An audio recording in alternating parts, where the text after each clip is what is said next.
Jésus n'est pas seulement Dieu avec nous, mais aussi Dieu en nous. Dieu vient vivre en nous par Jésus-Christ lorsque nous sommes nés de nouveau. J'ai été crucifié avec Christ, et si je vis, ce n'est plus moi qui vis, c'est Christ qui vit en moi. Si je vis maintenant dans la chair, je vis dans la foi au Fils de Dieu, qui m'a aimé et qui s'est livré lui-même pour moi. Galates 2:20. L'Esprit de Dieu vit en nous, et nous sommes sa demeure, car nous sommes le temple du Dieu vivant. Comme Dieu l'a dit, j'habiterai, je marcherai au milieu d'eux. Je serai leur Dieu, ils seront mon peuple. 2 Corinthiens 6:16. La nuit de son arrestation, Jésus enseigna à ses disciples. Philippe avait une requête. Seigneur, montre-nous le Père, cela nous suffit. C'était un désir ardent, parfaitement naturel. Mais Jésus lui répondit, il y a si longtemps que je suis avec vous, et tu ne m'as pas connu, Philippe. Celui qui m'a vu a vu le Père. Comment dis-tu, montre-nous le Père? Jean 14:8-9. Depuis le début, Jésus leur avait montré le Père. Il était vraiment Dieu avec nous. Chaque fois que Jésus parlait, il prononçait les paroles du Père. Tout ce que Jésus faisait, il le faisait exactement comme le Père le ferait. Avant la naissance de Jésus, un ange est apparu à Joseph et lui a révélé que sa fiancée Marie avait conçu un enfant par le Saint-Esprit. Matthieu 1:20-21. Marie donnerait naissance à un fils et il devait l'appeler Jésus. Puis Matthieu, citant Ésaïe 7:14, a fourni cette révélation inspirée.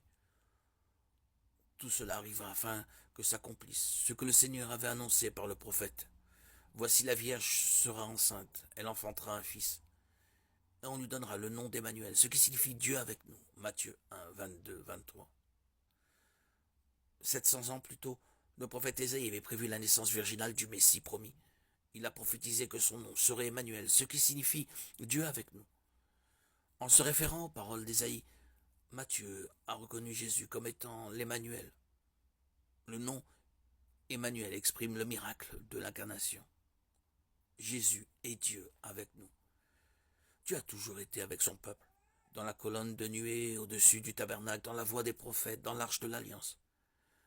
Mais jamais Dieu n'a été aussi clairement présent avec son peuple qu'à travers son Fils, né de la Vierge, Jésus, le Messie d'Israël, Yeshua, Melech HaMashiach, Jésus le roi Messie.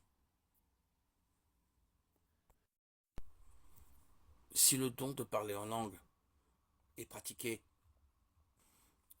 dans l'Église aujourd'hui, il faut que cela se fasse conformément aux Écritures. Il doit s'agir d'une langue réelle et intelligible. 1 Corinthiens 14:10. Parler dans le but de communiquer la parole de Dieu à une personne d'une autre langue. Acte 2:6-12. Et en accord avec le commandement de Dieu transmis par l'intermédiaire de l'apôtre Paul.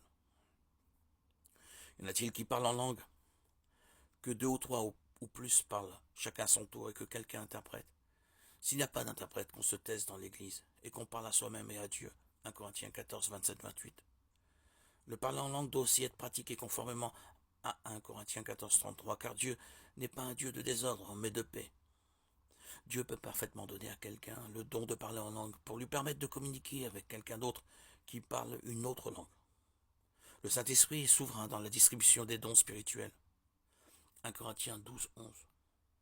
Imaginez combien de missionnaires pourraient être plus efficaces si au lieu d'être forcés d'étudier les langues, ils étaient immédiatement capables de parler celles de leur public. Pourtant, Dieu ne semble pas agir dans ce sens. Le parler en langue ne semble pas exister aujourd'hui comme à l'époque du Nouveau Testament, bien qu'il serait très utile. La grande majorité de croyants qui disent pratiquer le don de parler en langue ne le fait pas conformément au passage des Écritures mentionnées.